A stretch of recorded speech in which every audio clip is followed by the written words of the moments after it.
efaanii sila Abrahaamii Ermeellaa maaliif tuttee maaliif taasofte jedheeni jechuudha. Sila inni ittiin hoodeedhaa fi irra keessa jechuudha kan inni Ermeellaadhaaf dhiifama godhe jechuudha. Kanaaf iyyuu jechuudha nuta malee jechuudha edda ganaa akka inni dhiifama si gaafatu ingoona jechuudha.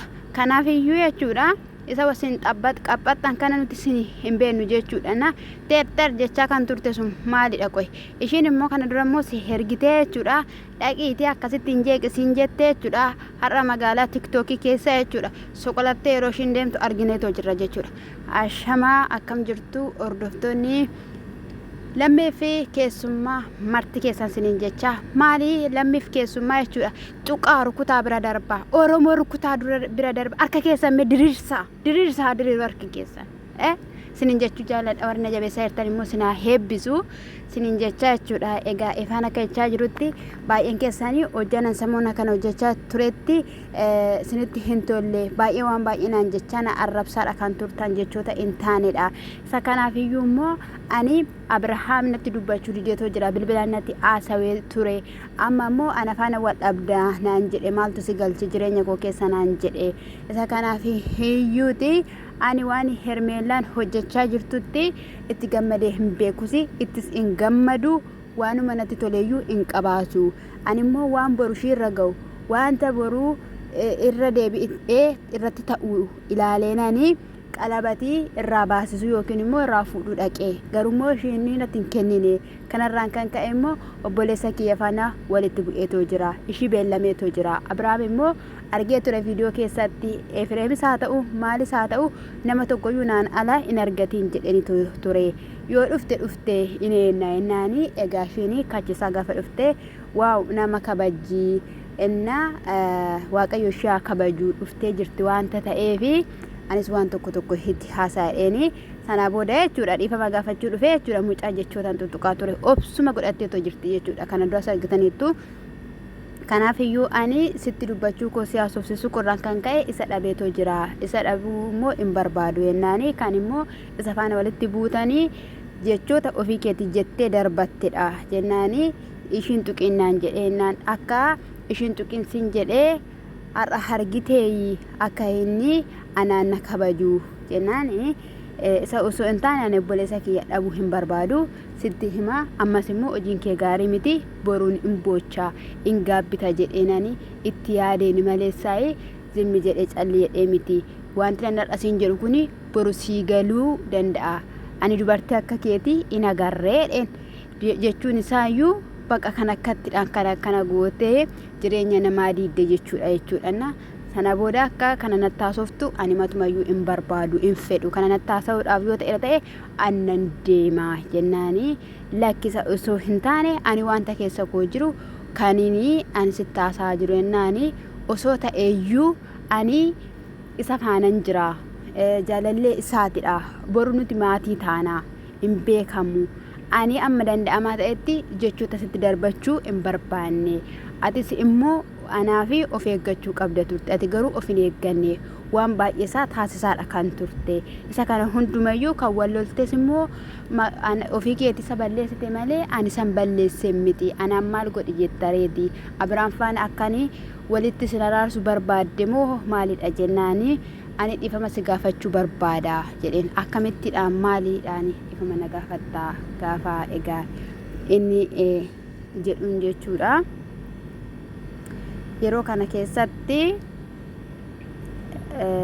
ati jireenya koo gidduu hin galle ati jiruu koo gidduu hin galle anatu dhufee si haasofsiise. Wantichi sirrii sila natti fakkaatee fi dhugaa sila natti fakkaateef sila baay'isaa naaf hin gallee fi amma immoo maaltu na dhibee maaltu na galchee kan jedhudha. Kanaafiyyuu ani dhiifama si gaafachuu barbaadaadha kan egaa inni jedhe jechuudha. Irra deddeebi'ee immoo sirrii miti kan hojjatte gaariin hojjannedha kan jedheetoo jiru jechuudha. Nuti maal jenne kaleessayyuu abeelii dhiifama ni gaafattaadha kan jechaani ture. Ishiinis immoo obboleessi kee miidhamaadha kan jiru. Obboleessa kee dhiistee warreen biraa faana taate ati isa bukkee ta'uu qabda turteeyyuu. Kaleessa miidhamaa ture. Kaleessa waan baay'ee ture. nama lama sadii irraatiin kan hafe namni hundumtiyyuu Abrahaamii wanta sirrii taasise wanta gaarii godhe kan jedhan duwwaadha situ itti namanne sa kanaafiyyuu akkas jechuu qabdaayyuu akkasaa ta'uu qabdaayyuu maalidha wanti hakkanaa'e ani waan si godhe maalan qaba filateetudha namni kuni namni isa dirqamsiise hin jiru jennaani ani mee boru akka hin miidhamneefi boru akka sigatee sirraa hin deemneefi Abrahaam dhaabbataa miti jedheeni jechuudha. Mucayyoon immoo bakka baay'ee tokko nuuf qabdee baay'ee tokko naasawa ishiitiidhaaf illee sisirreeffachaa turte jechuudha dhugaa dubbachuudhaaf. Egaa maal akka ta'e hin beeknu torbee kana keessaa sirri isaan turre jechuudha. Ifaanii warri koomentii nuyi warri asirra teenye sin hordofnu jechuudha dhugaan siniin jedhe afuura keessan isa sin baattanii dhuftanii koomentiidhuma sinirraa ifannaa jechuudha. Koomentiidhaan dhukeerraa kaasanii ifaarraa jechuudha. Ifaa namni deeggare dhugaa dubbachuudhaaf nama muraasa yoo baay'ate nama muraasa nama 20 kana hin caalu jechuudha. Innaa kanarraatiin kanaaf ina baxxaran jechuudha. Maaliif jennaan kan Abrahaam deeggaru qobaa kan Ermeelaa deeggaru qobaa kan Ruutaa deeggaru qobaa wanta ta'eef jechuudha. Namni waanumatu deeggartoota akka namootas godhan ajaa'iba jechuudha. Kanaafiyyuu tala kanadhaan akkas jechuun qabu ture wanta gochuu qabu waan gaafachuu qabu Abrahaamidhaan ture jechuudha. Abrahaamtu jaalatee itti dhufe waan ta'eef isatu gaa'ela isaa dhiise waan ta'eef isatu mana isaa dhiise waan ta'eef isaan gaafate isaan xumuraa jechuudha. Isaa obboleessa dadhabee dhaqee dubartichi kanatti wat naa jedhaa jechuudha.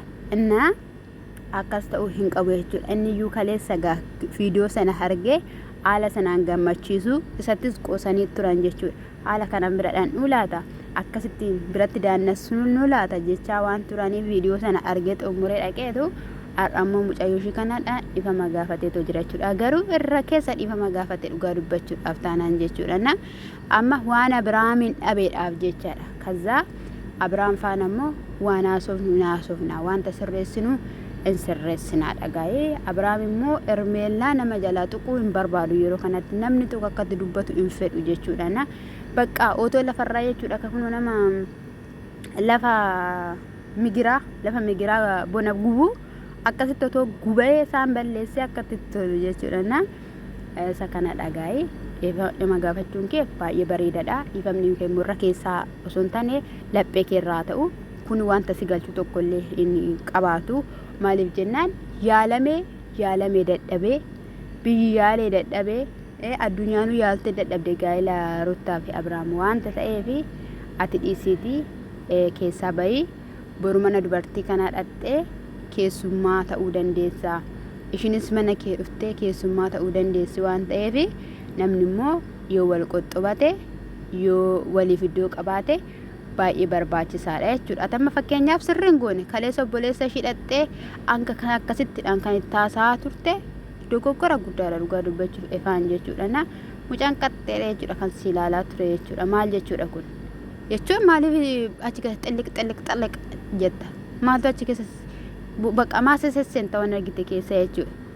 Yeroo tokko beektu namoonni tokko jechuudha umurii isaanii malee guddaa yaada sammuu isaanii malee beekaa of gochuu barbaadu jechuudha. Ifaan kun yeroo baay'ee jechuudhaan isa leellisaa turreerra yeroo inni Ruutaadhaaf falmaa ture jechuudha. Dhaqaniituma immoo dhumarratti immoo waan hin taane waan jedhu jechuudha. Ifama gaafachuu keetti gammanneerra Ermeelaa immoo hin tuqinaa Ruutaas hin tuqinaa Dasitaas hin tuqinaa Abrahaamis hin tuqinaa. Ruutaan ishiidhaaf danda'ameera tana abba barbaadde filatte naata akan jettetti ermu mirga guutuu qabdi. Abrahaamis fuudhuudhaaf mirga guutuu qaba. Maaliif jennaan dhiikeeraa jedhe ishiinis waliin deerraa jette dhugaa dubbachuudhaaf taanaan jechuudha. Dhiikeeraas hin barbaaduun viidiyoo 60tu jira wanta ta'eef jechuudha. Isa kana dhagaa'ee ishiinis booda gaa'ee dhiifama sii godheeraa rakkoo hin qabaatu baqqaa'ee garuu wantoota akkanaatidhaan lammata akkati na argattus hin barbaadu. Ani kanin immoo si dhufee har'ayyuu ta'eera taanaani bakka maatii dhawootii jedheeni waliin jiraannawootii jedheeni jetteeni jechuudha. Qalbiidhaaf yaada waan baay'ee taasofte jechuudha. Waan baay'ee sirrittiin jechuudha. Sanni simmi jedhee xilxil jedhu sinti fakkaate qalbiidhaan seenaan itti taasofte jechuudha yoo ta'ee fi yoo dhaabbateera ta'e jechuudha. qoy kan hin jedhamu jechuudha. Meerii jechuudha. Meeriin waan ishiin viidiyoo har'a hojjette argitaniitu natti fakkaata tiktookii irratti. Qamisiidha jennaa kana teeraadha jennaa waan jedhamu hin beekamu. Uffattee kutaa yookiin immoo mana wayii keessaa gaditti baatee jechuudha. Daaniin immoo qulqulleessaa makiinaati.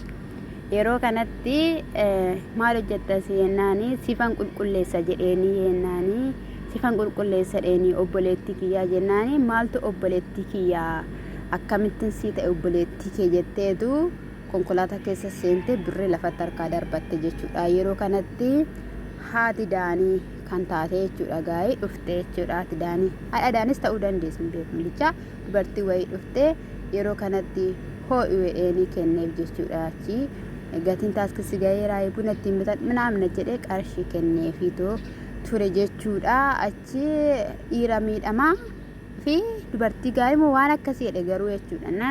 Dubbii sana keessatti jechuudha. Qoy maraatte moo maaliidhaan talittiin jechuudha jechuun qaama shokoo godhumaan godhatti jechuudha. Addabaabaa irratti gurguraa jirti jechuudha. Of gurguraa jirtu tokko ishiin maalidha yaanni ishii garuu naan galletti suura ishees taambilaaleedhaan sinii kaa'aa jechuudha. Nagaa buusaa araara buusaa biraankii ajaa'ibaan koottaa akka kaleessaa jechuudha. Innaa dammoo dhiira wajjiniin ani waan hundumaa keessaa kan inni dubartootas dhiirota buttaa jiraa kanarraas jibbu isaan alga jala seenanii dubartii biraa faana dhiira biraa faana. Kun gaa'ela keessan in xureessa waan akkasiin hojjetina. Bakka albaatanii biraankii garaa walii keessan irratti hojjechuu hin dandeessu. Biyya keessan keessa jirtu nuti immoo isin irraa hojjanna.